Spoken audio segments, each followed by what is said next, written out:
Going to have to, Justin, the boy from Eastern Suburbs, going to have to keep it very low. That's the biggest problem. Is it's a very strong breeze, and depending how he lines this up, if he lines it up in the torpedo style, he's got a better chance if he lines it up a la Dan Carter. And we'll just have a look now as he places the ball. Now that's okay, as long as he doesn't try and get under it too hot. If you keep it low, drift it round. But Tony Johnson, you are right, it has dropped from being a very windy Whangarei most of the day. Here he is, Kurt Murrah, 147 points for Tonga. Well, he's a very good goal kicker, this fellow. Within his capabilities, for sure. But he's got it away to the left. Well, that's my theory gone. I'm pretty sure he got underneath it, though, pre-game. He had a little bit of leg there. Did that go over the dead ball and over the hoardings at the back as well? Oh, that's why I've kicked so many goals in international rugby, that is. So it's Canada still with that 7 points to 0 lead, playing with the strong wind here in Whangarei. And Munro kicking long down to Alapati Fatafihi. Huge man in the midfield. Good tackle made by Aaron Carpenter, the number 8. Now it's Taumalolo onto it. Piutau at centre, turns it back to Taumalolo, getting close to the touchline. Moore swings it wide again. Oh, good tackle made by Munro, coming up fast in midfield. Oh, Tonga favourites in many people's minds, but this Canadian team have made a good start to this game. They're going to get a penalty here. Hands. 7. Just showing flashes of their danger there in that movement, Justin. They're making the advantage line way too easy. So we see the penalties and infringements there starting to mount it against the Canadians. They'll need to be better disciplined, because they give this team chances, then it eventually is going to catch up to you. You're going to fatigue in defence. But at the moment, they're giving them lots of line breaks, lots of room, but they're actually shutting them down when they need to very well. Munro read that extremely well. He came up hard and fast, to the point that I thought he was going to sort of half have to pull out of it, but fair play, he went straight into it, made the tackle, and then there's an infringement at the breakdown. But holding strong at the moment, being impressed by Carpenter and his defence. But this is the big long passes that Moa's throwing out, and he read it perfectly. He stayed committed, brings him down the finish, and well read. It was Sione Vaiomaunga, the flanker, who was the target. Now this one, if anything, is just a little bit further out for Marath, but he must have felt that he wasn't far away with that first one.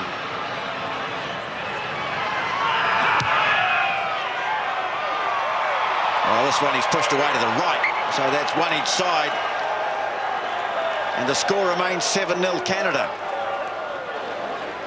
So the last dropout, Canada went very, very long, but they exposed themselves. They didn't come up as a line. They're all lined out to the left here. They need to spread more evenly, or they're going to get cut apart again.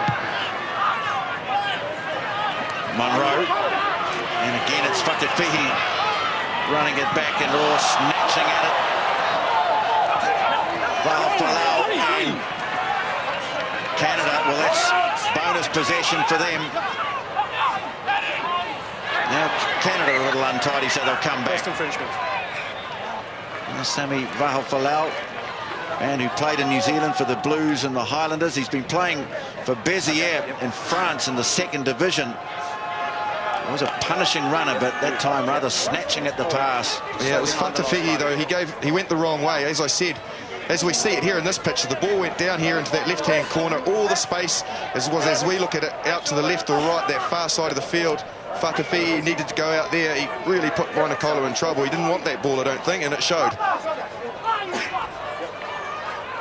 Crouch. Touch. Pause. Engage. Biden's on the loose head side for Canada. Fairhurst, away it goes to Munro. Cut out pass to Whanamurva. Good spot tackle made on him. And good aggression from the Tongans. I think they've got it here. Piutau getting up very quickly on defence. So they have a turnover. Taumalolo bringing it away. Palu. And now Timani. I'm sure his brother Sitaleki Timani will be watching with the Wallabies. Palu. Off it goes to Maka, the captain. Taumalolo. Defence around the fringe is going to be important for Canada because Tonga's so strong, so good at hitting the ball up. Timani. Now Palu looks to get it wide, and now Fatafihi pops it over the top for William Hill, who can't hang on to it. So frustration for Tonga. Getting the ball, getting opportunities, but the passes aren't sticking. No, and it must be frustrating for them because the way that Canada are defending is very, very narrow, but they're not coming up quick. So by defending narrow, they're just going on the push. This is the turnover first, so it was good defence off the set piece. They were set quite narrow. From there, Puetau went up, and from here they created. So you can see there, it's so narrow. They've got nobody out there, but they push very hard to the touchline, and the Tongans are just trying to get it there too quick. Well, DTH, Fundermerva, the centre for the Canadian side, Justin, came right off his line there.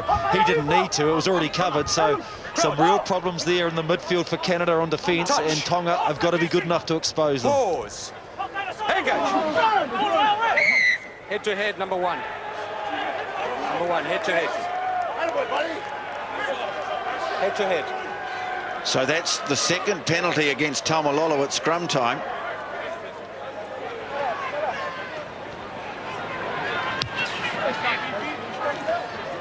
And a long kick, good kick.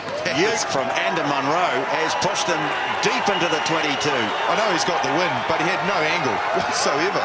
He was inside the 5 to take that kick. That is genius. They need to capitalise on this. Obviously, they've got the win. 23 minutes in, they've got the lead.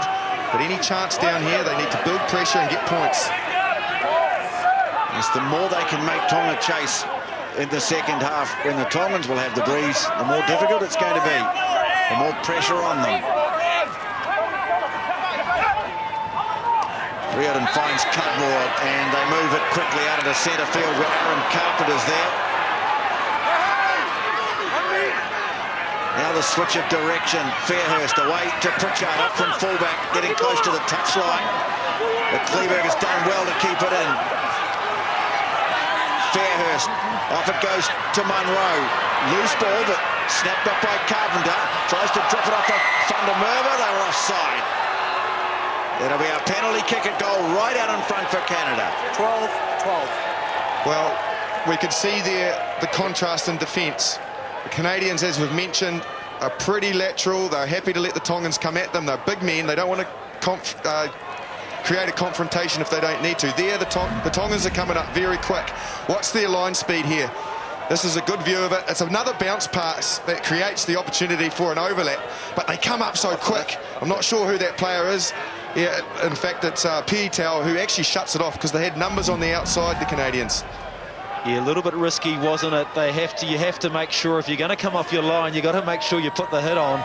James Pritchard, 1-from-1 this afternoon, but they just the danger was if they managed to get a slip that pass, there was about 4-on-2 for the Canadians, and they would have been in the corner. Absolutely.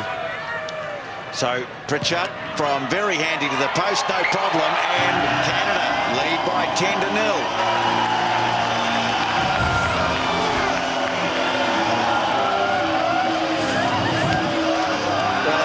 A sea of red, a red letter day here in Whangarei, with red the traditional colour of both teams. Massive local interest as well, and at the moment it's Canada who are in front. Morath, that's it, long deep kick, hard to control, but Jeb Sinclair, the try scorer, has it for Canada. Fairhurst looking to kick, floating it down, and Moore has it inside his own half. Morath swinging it across to Vanikolo. Off goes Fitu Vanikolo. Gets through the tackle of McKenzie, but then loses possession. Nice work done by the full James Pritchard for Canada. And another kick from Fairhurst. Moore, though he's misjudged that, and there's another big gain for Canada. Very awkward going back with the ball in the breeze like that. And the sun, as you mentioned, he's got that big mopper here, slicked back, so he's got no shelter from it. Here's Whangarei, so powerful, look at that. Just drops that inside hit, but it's well gathered, and here's the misjudge. He's just not got it in the wind, and that's good territory advantage, but he didn't touch it, which is a bonus. I'm going to say, lucky he nearly did. Kalkafa throws, and Lukotui, former lock with Hawke's Bay in the New Zealand Championship, now in Japan.